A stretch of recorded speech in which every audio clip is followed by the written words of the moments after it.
सेना और सैनिक का जब नाम आता है तो हमें बड़ा गर्व महसूस होता है, क्योंकि ये सेना के जो जवान हैं, ये देश की सुरक्षा करते हैं सीमाओं पे, तब हम अपने घरों में चैन की नींद सोते हैं। और ये हमारे बगल में जो ये 3 वर्दियाँ हैं, कहीं न कहीं ये सेना की है और ये सीमा सुरक्षा बल की जवान भी हैं। ये इसी विद्यालय की पढ़ी-लिखी हैं। हम असलम सिद्दीकी और आप देख रहे हैं यूपी अब तक। हम पहुँचे महाराजगंज जिले के सिसवा बाज़ार में। सिसवा बाज़ार में एक कन्या इंटर कॉलेज स्थित है, प्रेमलाल सिंघानिया कन्या इंटर कॉलेज। ये जो बच्चियाँ हैं 3, इसमें से 2 बच्चियाँ इसी विद्यालय से पढ़ी हैं और आज जब इनकी नियुक्ति एसएसबी यानी सीमा सुरक्षा बल में हुई है, तो आज इन्हें सम्मान करने के लिए, सम्मान देने के लिए उम्मीद सोशल फाउंडेशन द्वारा एक कार्यक्रम रखा गया है, जहां इन्हें सम्मानित किया गया। हम इनसे बात करेंगे, किस तरह ये सीमा सुरक्षा बल में पहुंची, क्या-क्या परेशानियां हुई, क्या नाम है आपका और कैसे पहुंची आप वहां तक? मेरा नाम नीतू जायसवाल है। मैं पहले तैयारी करती थी, कंपटीशन बहुत लड़ी, कई फॉर्म डाले, कई नंबर से गिरे, लेकिन अपनी हिम्मत बनाए रखी।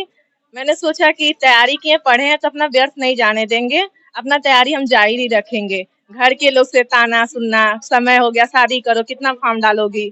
लेकिन मैंने अपनी हिम्मत को बनाए रखा। ये फॉर्म तो मैं घर से छिप के डाली थी, लेकिन किस्मत वार सुन लिया, क्योंकि मेहनत कहीं जाती नहीं है। मेहनत हमेशा कामयाब होती है, तो मेरी मेहनत रंग लाई और अच्छे नंबर हुए। लास्ट में बहुत सारे एग्जाम दिए, उसके बाद क्वालिफाइड, उसके बाद रनिंग, हर चीज से लड़ते रहते लास्ट में मेडिकल, उसके बाद क्वालिफाइड। ट्रेनिंग में भी बहुत परेशानियां झेले लोग, मार खाए लोग, हर चीज मतलब देख के हम लोग डर जाते थे कर पाएंगे कि नहीं। लेकिन सर लोग वही सिखाए कि तुम लोग सीख के जाओगे, साल भर का तपस्या है, सीख के जाओगे। 2-3 महीना बहुत प्रॉब्लम हुआ, गड्ढा था फांगना, आग से उलझ के करना, फायरिंग करना, बम फेंकना, हर परिस्थितियों से लड़ा और लास्ट में हम लोग उस लायक हो गए कि अब किसी चीज से डर ही नहीं लगता। अब तो बंदूक कुछ लगता ही नहीं है, अब तो लगता है हाँ हम लोग दुश्मनों को, क्योंकि एक गोली हम लोग को सिखाया गया था, एक गोली दुश्मन की गोली, क्योंकि सरकार की गोली बर्बाद नहीं जाने देंगे। तब तो इतना अच्छे सीख गए हैं लोग कि हाँ अब तो उम्मीद है कि एक गोली दुश्मन की गोली होगी। आपको कैसा लगता है वर्दी पहनकर? बहुत गर्व महसूस होता है हमें वर्दी पहन के, और अब इसी जरिए हमको अपने देश की सेवा करने का अवसर प्राप्त हुआ है। बहुत अच्छा लगता है सर। बच्चियों के लिए क्या संदेश देंगे आप? बच्चों से यही संदेश देंगे कि वो आगे की तैयारी करें और कोशिश करें ज्यादा से ज्यादा मात्रा में एसएससी देश की सेवा में जाएं और देश की सेवा करें। ये जो वर्दी जो आप पहनी है, इसका जज्बा कैसे आपको लगा कि हमें एसएसबी का जवान बनना चाहिए या सेना में जाना चाहिए? हमने पहली बार प्रिंसिपल मैम ने हम लोग को अयोध्या ले गया था, तो वहीं पे ये वर्दी देखा, मैम लोगों ने पहना था, तभी से मेरा सपना शुरू हो गया। हम सोच रहे थे कि ये वर्दी कभी न कभी हमको पहनना है। पहली बार में हमने ये फॉर्म डाला तो 1 नंबर से छट गया, फिर दूसरी बार 2 साल के बाद ये फॉर्म आया तो हमने फॉर्म डाला, सब अच्छे नंबर से क्वालिफाई किए, रनिंग किए, मेडिकल सब कुछ अच्छे से हो गया। अब ज्वाइनिंग भी हो गई, अच्छे से ट्रेनिंग भी कंप्लीट किया हम लोगों ने साल भर का। अब पोस्टिंग बिहार जयनगर में हुआ है। इस विद्यालय में जहाँ इन बच्चियों को सम्मान दिया जा रहा है, यहाँ की प्रधानाचार्य हैं श्रीमती शशिकला सिंह जी, इनसे भी हम बात करेंगे। कैसा लग रहा है? चूँकि उनकी कॉलेज की बच्चियाँ हैं और आज उसी कॉलेज में सम्मानित किया जा रहा है। कैसा लग रहा है आपको? आज आपकी बच्चियाँ आपके विद्यालय में हैं और आप उन्हें सम्मानित कर रही हैं। बड़ी गर्व की फीलिंग हो रही है असलम भाई। मेरी बच्चियों ने सीमा सुरक्षा बल का चयन किया और देश की सेवा करने का जो जज्बा इनके अंदर था, इनको उन्होंने चुना।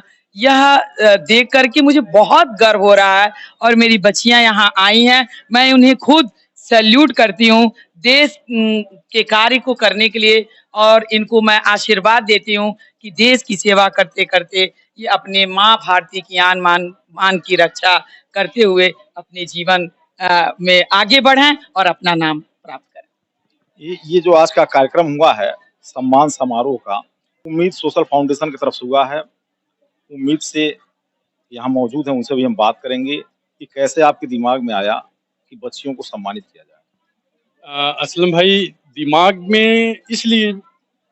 में तो नहीं था, लेकिन मेरे घर के सामने एक बच्ची है जिसका नाम है राधा जायसवाल।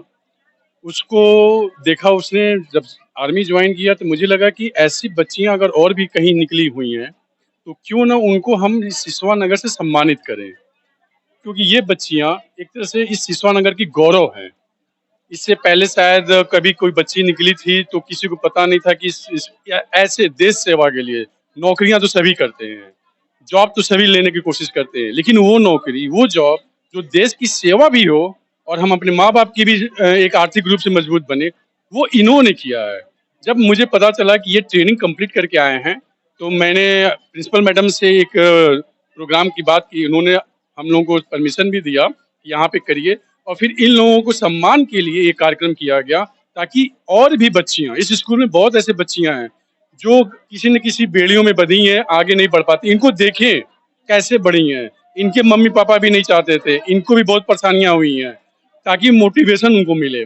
और सिसवा नगर के लोगों को गौरव इन्होंने बढ़ाया है, उस गौरव को सम्मान करना जरूरी था। इस वजह से हमारे दिल और दिमाग में आया, तो हमने इनको सम्मानित करने का ये कार्यक्रम रखा, जिसमें प्रिंसिपल मैडम ने हमारा बहुत सहयोग किया है। और इस कार्यक्रम के तहत हम ऐसे बच्चों को भी आगे बढ़ाने की कोशिश कर रहे हैं। जैसे हमने बताया कि हमारे उम्मीद सोशल फाउंडेशन का एक मुख्य उद्देश्य है ऐसे बच्चों को आगे पढ़ाना जिनकी शिक्षा पढ़ाई किसी वजह से रुक गई है। हम उनको आगे पढ़ाने की कोशिश करेंगे और आगे बढ़ें और देश के मुख्य धारा में जुड़े और देश की सेवा में आगे बढ़ते रहे और लगे रहे। और इस तरह से इन बच्चियों को मैं बहुत बहुत बधाई देना चाहता हूँ। ये लोग एक काम किया, इस सिसवा नगर के वासियों को गौरव बढ़ाया, तो मैं भी इनकी गौरव जरूर बढ़ाऊंगा। यही सोच के यह प्रोग्राम रखा।